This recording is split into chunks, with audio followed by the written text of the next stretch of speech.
ouverts, Seigneur, à l'écoute de ta parole. Nous te bénissons pour l'Église. C'est le joyau de Dieu. C'est Christ qui a donné sa vie pour que l'Église puisse exister. C'est le Saint-Esprit qui est descendu pour qu'elle trouve sa légitimité dans ce monde. Et nous faisons partie de l'Église. Nous te remercions aujourd'hui de nous montrer une nouvelle facette de l'Église. Et nous nous réjouissons de t'entendre. Amen. Amen. Non, c'est tout bon. J'espère que vous n'avez pas trop froid. J'essaierai peut-être de faire un petit peu plus court que d'habitude. J'ai pensé à vous. J'ai appris des années précédentes. Où des fois, vous arrivez à la fin de la prédication. Alors, on essaiera de... Si jamais on fait un Édouard, on peut faire ça. Des fois, je fais ça à Quartier Libre. Vous connaissez Édouard, Édouard, chaque fois qu'il y a un Édouard, mon très cher ami, Édouard. Vous faites ça un peu, ça fait du bien aux genoux. Vous aurez des petites courbatures de main. Donc, si jamais il y a quelqu'un qui prend un Édouard, j'ai compris que ce ne sera pas un moment de révélation pris par le Saint-Esprit. D'un coup, la personne commence à chanter Édouard. C'est vraiment que vous aurez froid. Mais vous pouvez le faire, on l'entendra avec vous. Alors, effectivement, ce matin, on va continuer sur notre série L'Ecclésia. Et merci d'être venu jusque-là parce qu'en fait, on met en pratique ce qu'est l'Église. On n'est pas un bâtiment, c'est les uns les autres, c'est vous, ensemble, réunis. Et puis là où on est, Dieu vient habiter au milieu de nous. C'est extraordinaire.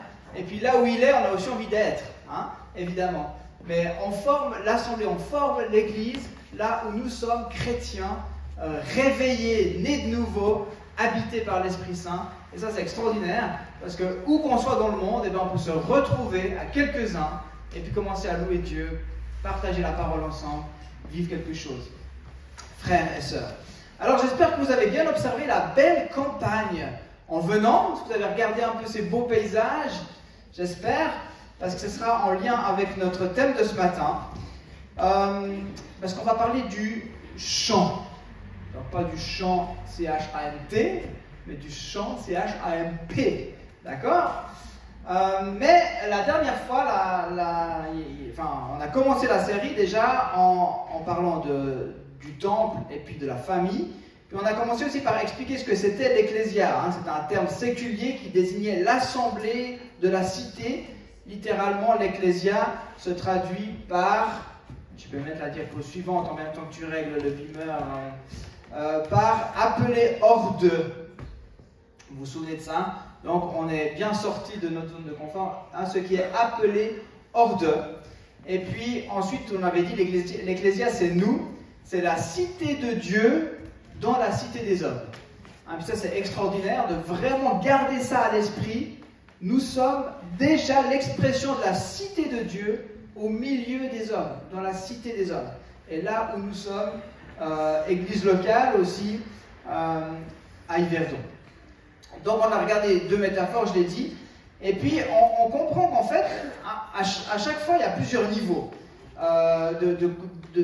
plusieurs dimensions, on pourrait dire. Il y a la dimension personnelle, il y a la dimension locale, puis il y a la dimension qui nous dépasse, qui est universelle.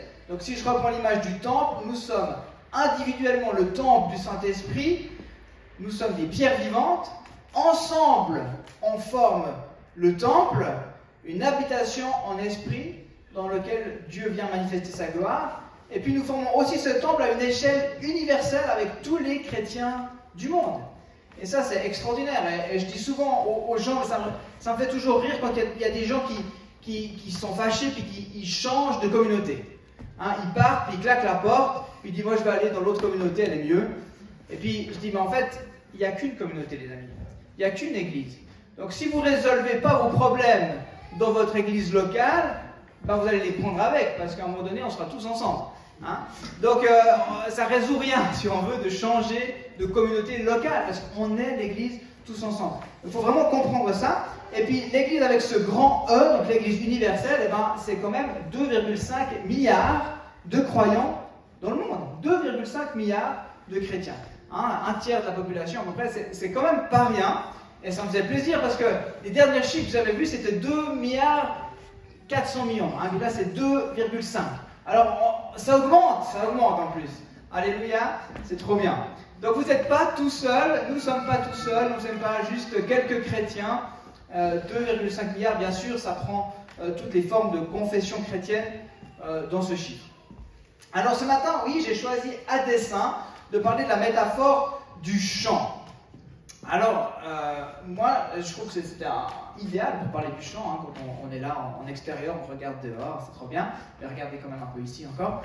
Donc, ça me fait bizarre de le dire, parce que c'est rare que je dise ça. Il y a 25 ans, il y a fort longtemps, il y a 25 ans, je peux le dire maintenant, je labourais pour la première fois un champ. Alors, tu peux mettre la diapo suivante.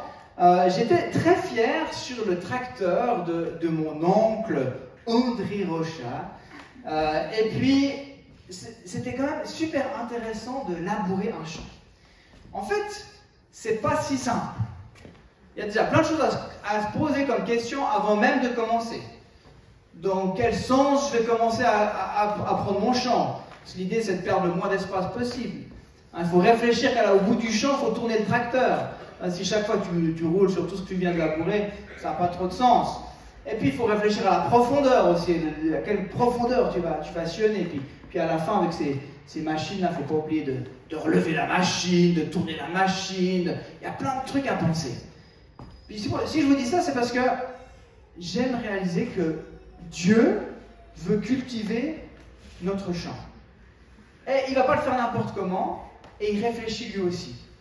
Alors, peut-être que vous ne saviez pas que nous étions le champ de Dieu, et c'est vrai que ce n'est pas hyper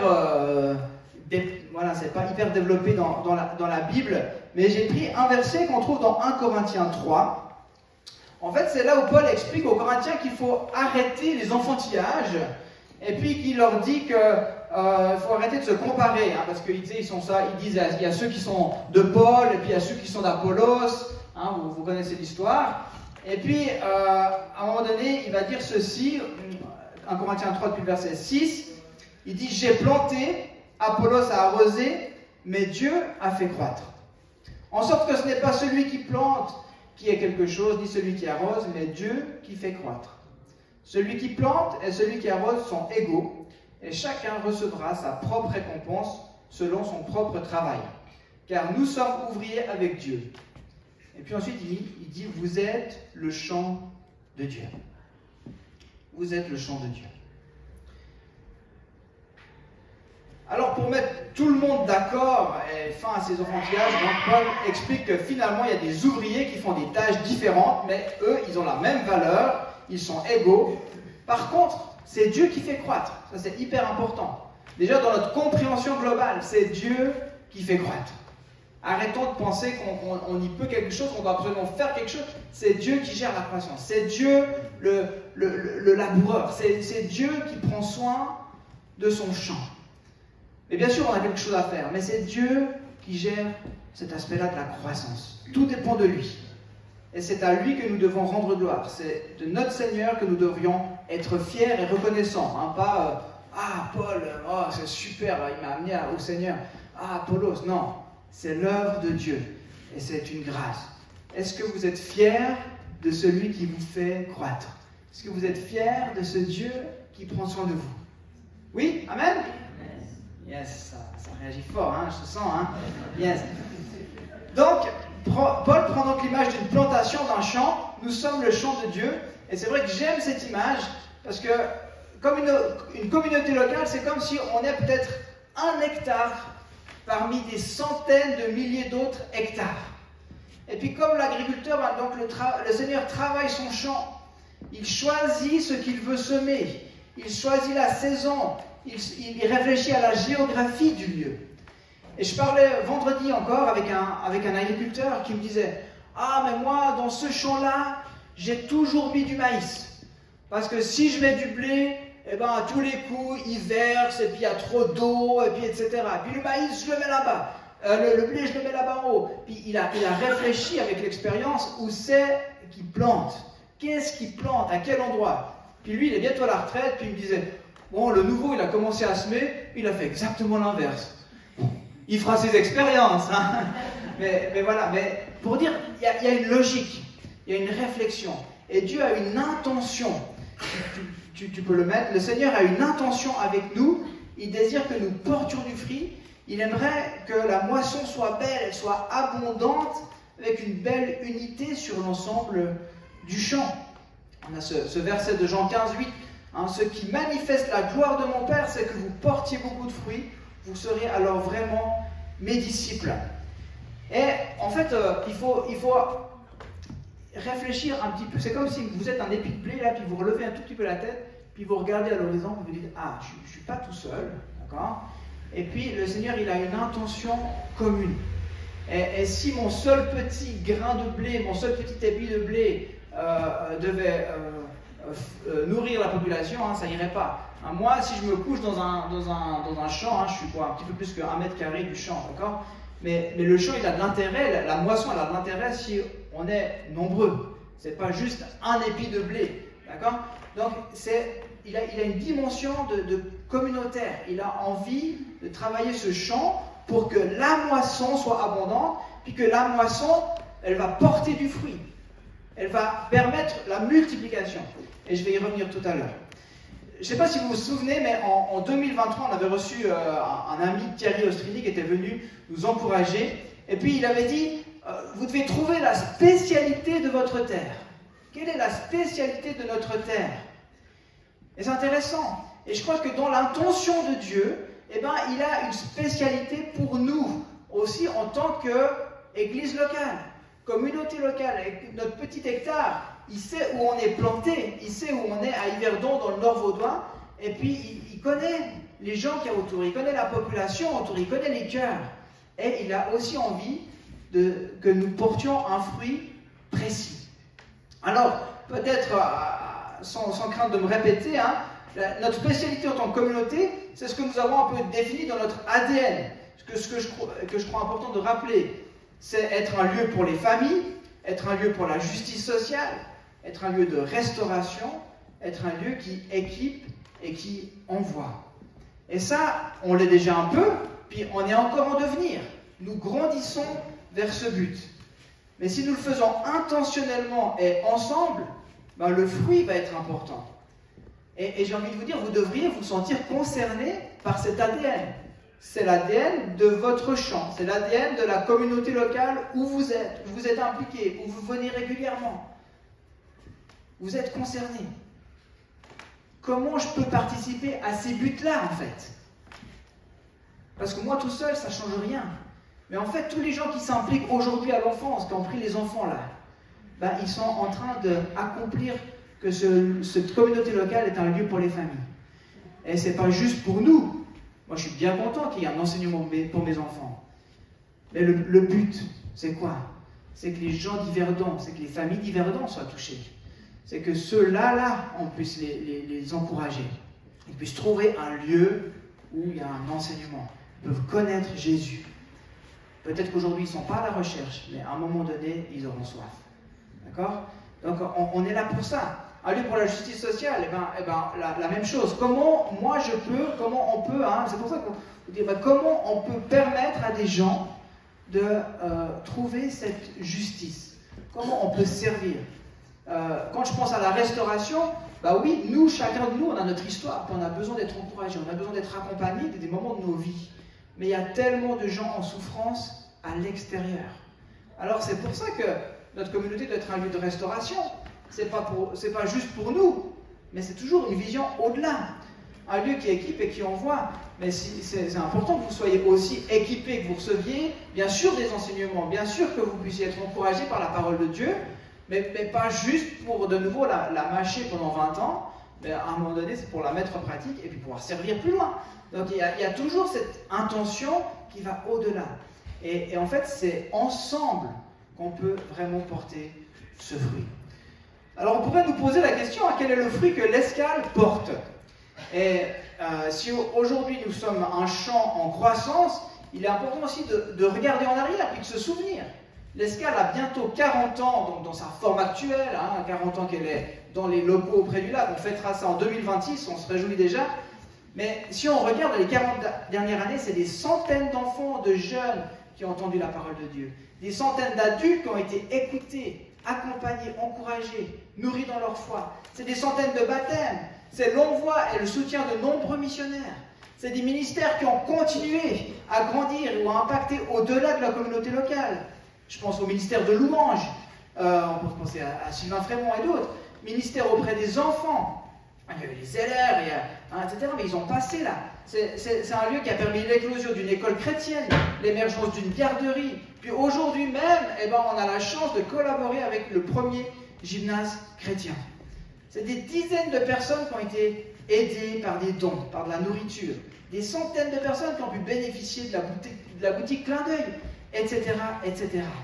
Donc oui, c'est un lieu pour la famille, un lieu pour la justice sociale, un lieu pour être restauré, un lieu pour être équipé et envoyé. Ceci étant dit, ce matin, je crois que le Seigneur veut nous encourager. Et des fois, quand il nous encourage, il vient aussi un petit peu nous challenger, nous piquer. Puis moi, ce que j'avais vraiment à cœur, c'est cette parole-là.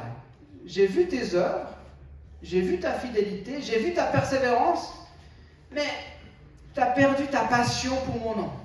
Tu as perdu ton zèle pour la multiplication. C'est pas dans l'Apocalypse, hein.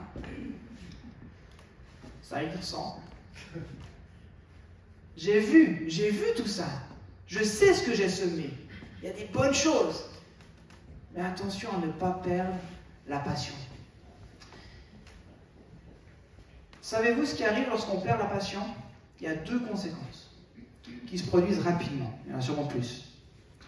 Alors, la première chose, tu peux le mettre, c'est qu'on arrête de faire ce qui est pénible et difficile. On arrête de faire ce qui nous coûte le plus. Ici, je reviens à l'image du champ. Il y a des travaux qui sont pénibles. Enlever les cailloux, hein? Je regarde Christian, enlever les cailloux, c'est pas cool. C'est pas intéressant. Ça fait mal au dos. Puis, on n'a rien pour le faire. On est obligé de le faire à la main. On n'a pas encore la super machine qui enlèverait ça.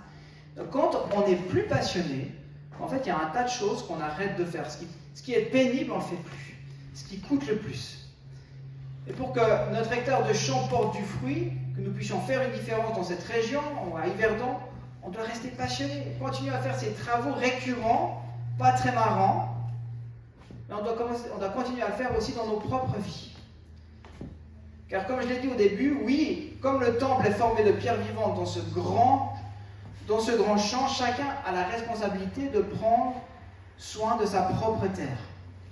En fait, la communauté, elle commence toujours par nous. C'est moi et les autres. D'ailleurs, on dit, il n'y a pas de communauté parfaite. Puis il y a quelqu'un qui disait, oui, du moment que je suis rentré dedans, elle n'était pas parfaite. C'est clair. Donc ça commence toujours par nous. Si nous ne sommes pas remplis de l'esprit individuellement, comment pourrons-nous nous édifier les uns les autres et former une habitation spirituelle, vivante, pleine du Saint-Esprit? Si je ne prends pas soin de ma terre, en enlevant les cailloux, les broussailles, les mauvaises herbes, jusqu'aux racines, en me laissant labourer par l'amour de Christ, comment pourrais-je porter du fruit? Donc lorsqu'on perd la passion, on arrête de faire ce qui est pénible, on arrête d'enlever les mauvaises herbes, on ne prend pas le temps d'enlever les cailloux de notre terre, on ne se laisse plus labourer par l'Esprit Saint, et puis notre terre devient alors incapable de recevoir la parole, comme on le lit souvent dans la parabole du semeur. Et je vous propose de relire vite cette parabole du semeur qu'on connaît bien. Un semeur sortit pour semer. Comme il semait, une partie de la semence tomba le long du chemin. Les oiseaux vinrent et la mangèrent. Une autre partie tomba dans les endroits pierreux, où elle n'avait pas beaucoup de terre. Elle leva aussitôt parce qu'elle ne trouva pas un sol profond. Mais quand le soleil parut, elle fut brûlée et sécha faute de racines. Une autre partie tomba parmi les épines montèrent et l'étouffèrent. Une autre partie tomba dans la bonne terre, elle donna du fruit, un grain 100, un autre 60, un autre 30. Verset 19, la diapo suivante. Lorsqu'un homme entend la parole du royaume, elle ne la comprend pas, le mauvais vient et enlève ce qui a été semé dans son cœur. Cet homme est celui qui a reçu la semence le long du chemin. Celui qui a reçu la semence dans le sol pierreux, c'est celui qui entend la parole et l'accepte aussitôt avec joie, et il n'a pas de racine en lui-même. Il est l'homme d'un moment. Et dès que survient les difficultés ou la persécution à cause de la parole, il trébuche.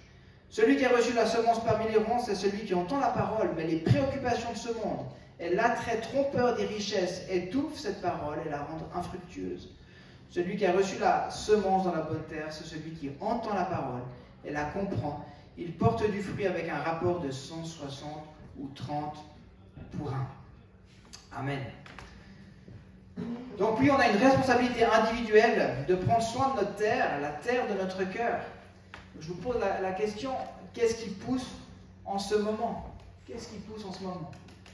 Qu'est-ce qui pousse en ce moment? Peut-être que tu as besoin d'être renouvelé dans ton amour pour Jésus et son œuvre afin de retrouver cette passion, cette force pour prendre soin de ta terre, pour arracher ce qui est en train de prendre racine depuis peut-être juste quelques mois ou quelques années.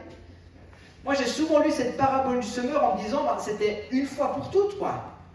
Moi, j'ai reçu la parole, et là, la semence a germé, elle a grandi. Alléluia, bonne terre, merci Seigneur. Mais en fait, il y a un cycle. Et puis, une fois que la plante a monté, qu'elle a produit son fruit, il faut retravailler la terre. Il faut retravailler le champ. Et si je ne le fais pas, il y a de nouveau des mauvaises herbes, il y a de nouveau des cailloux, il y a de nouveau du chenille. Hein? Il y a de nouveau des choses. C'est terrible. Donc, le Seigneur a semé, et c'est sûr, mais on doit continuer. Même si la moisson a eu lieu, le processus recommence. Et peut-être que d'une fois à l'autre, les préoccupations ne sont pas les mêmes. Du coup, les préoccupations de la vie ont pris plus de place. Peut-être que d'une moisson à une autre, l'épreuve a fait son entrée dans notre vie. Et puis on réalise d'un coup que nos racines n'étaient pas si solides qu'on le pensait. Nous sommes le champ de Dieu. Il désire que ce champ porte un fruit. Cela commence par nos vies, chacune de nos vies. Tu peux te laisser labourer ce matin. Deuxième conséquence, lorsqu'on perd notre passion, en fait, on perd aussi le sens. On oublie le pourquoi de ce qu'on fait. Alors, si porter du fruit semble si important, ce n'est pas juste pour le fruit. C'est parce que, comme je l'ai dit au début, c'est qu'un fruit a le potentiel de se multiplier. Autrement dit, un fruit mûr, c'est un fruit qui peut multiplier. Et peut-être on l'oublie. Biologiquement, que ce soit dans le monde végétal ou animal, en fait, l'âge adulte, il commence lorsque la reproduction est possible. Et spirituellement, c'est pareil. On est mature lorsqu'on multiplie. C'est ça le signe de maturité. Et perdre la passion, c'est perdre la vision de la multiplication. On perd même son zèle. On ne s'aime plus. On se déverse plus. On ne communique plus notre foi. On se satisfait de ce qu'on a accompli dans le passé. Mais on n'est plus passionné pour multiplier. Peut-être en venant, vous avez vu ces champs de tournesol qui sont en train de sécher. Et puis, moi j'avais l'image que juste un tournesol au milieu de son champ, sec, comme ça. Il est resté tout seul. Ou bien l'épi de maïs, aussi on attend qu'il soit séché, puis voilà, c'est pas très joli, c'est jaune, c'est brun. Quand on a vu le vrai tournesol, extraordinaire, au mois de juillet, là, c'était magnifique. Maintenant, quand on regarde le champ, c'est pas folichon. Mais imaginons, voilà, il a fait son job, il a porté du fruit, là, que ce soit le maïs ou le tournesol, et puis en fait, voilà, et puis on le laisse comme ça, puis il reste là. Puis il pourrait se dire, quand même, si je prends le pied de maïs, voilà, j'ai porté du maïs, j'ai un tas de grains sur mon arbre, le fruit est là, mais on n'en fait rien, on le récolte. Puis peut-être qu'on ne le récolte pas, puis peut-être des personnes, c'est un peu ça, c'est un peu l'image que j'avais. J'ai même conduit quelqu'un à Jésus, j'ai été très engagé dans ma communauté locale, etc. Mais maintenant quoi? Est-ce que c'est la fin? Est-ce qu'on attend? Certains vont dire on a fait notre part. Mais les amis, après la récolte, on recommence. On prépare la terre à nouveau pour la prochaine saison. Le temps de la multiplication n'a pas commencé lorsqu'on a simplement porté du fruit. Qu'est-ce que tu vois lorsque tu regardes autour de toi? Jésus, lui, voyait des foules sans berger. Il avait compassion, puis il a dit à ses disciples en Matthieu 9, 37, 38, « La moisson est grande, mais il y a peu d'ouvriers. Priez donc le maître de la moisson d'envoyer des ouvriers dans sa moisson. » Donc Jésus, en regardant la foule, une foule perdue, il la voit perdue, il voit une foule confuse, anxieuse, sans espoir.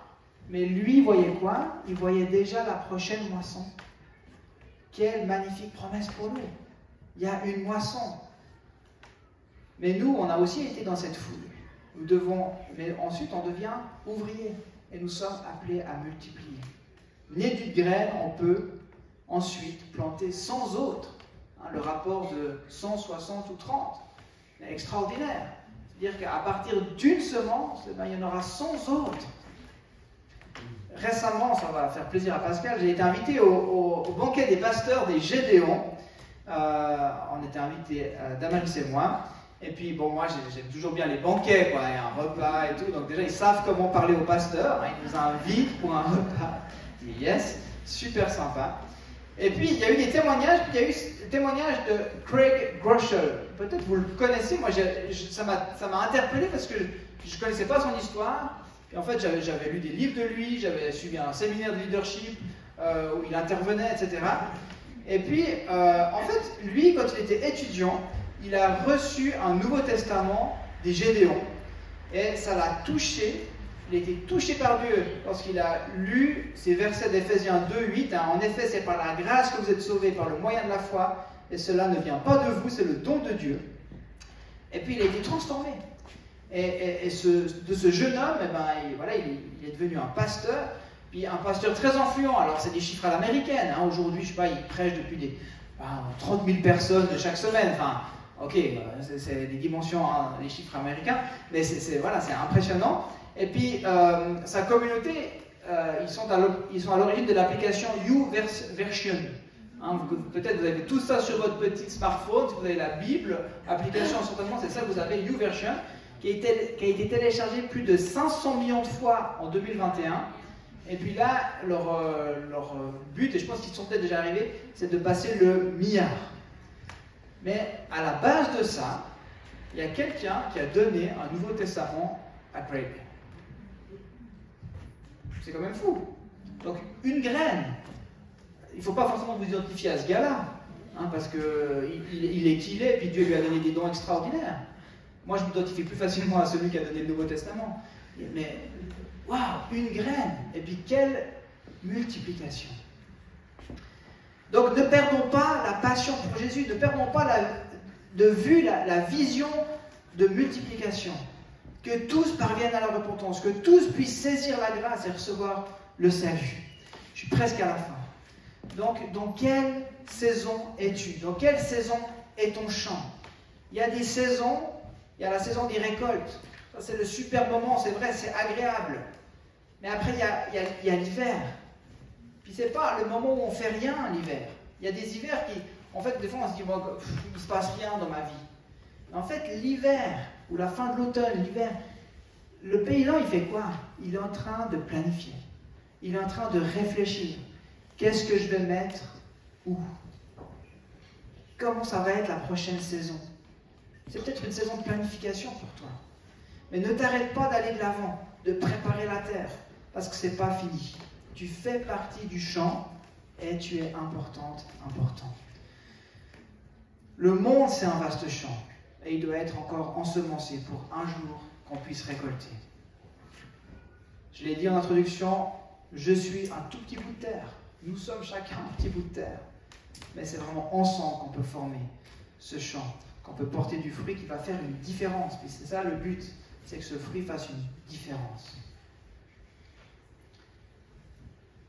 Le Seigneur désire qu'on porte du fruit. Alors, je termine simplement en nous encourageant à nous laisser travailler individuellement et ensemble, afin que nous puissions produire ce fruit spécifique de notre terre. Les amis, ne perdons pas la passion. Celui qui porte du fruit, c'est celui qui demeure attaché à Jésus, au cep. Continuons à entretenir la terre de nos cœurs. Continuons ensemble à préparer la saison à venir, car la moisson est grande et il y a peu d'ouvriers. Et des fois, le pasteur, il se trouve un petit peu seul. Mais je dis, c'est pas sympa pour tous ceux qui sont là aux côtés de moi, on est une équipe. Hein. Mais des fois, c'est un peu ça. On dit, ouais, c'est la loco, etc. Ouais. Et des fois, on dit, il fait beaucoup de choses, le pasteur. Mais des fois, il croit qu'il doit un peu tout faire, c'est vrai. Mais moi, j'ai envie vraiment que vous puissiez vous approprier cette vision-là. Il y a un champ, et c'est nous le champ. Et puis Jésus, il a semé quelque chose. Et il veut faire quelque chose de particulier avec cette communauté que nous formons. Et vous n'êtes pas là par hasard, et vous avez un rôle à jouer.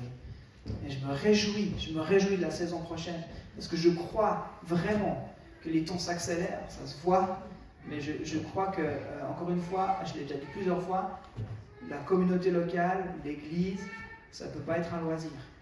Ça doit être le tout. Hein. Et là, on doit vraiment avoir les yeux ouverts. Qu'est-ce que Dieu veut faire avec nous ensemble? Je vous invite à la prière.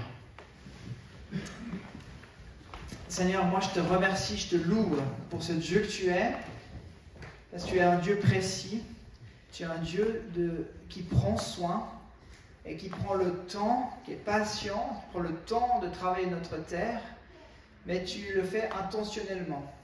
Tu ne fais pas n'importe quoi, n'importe comment.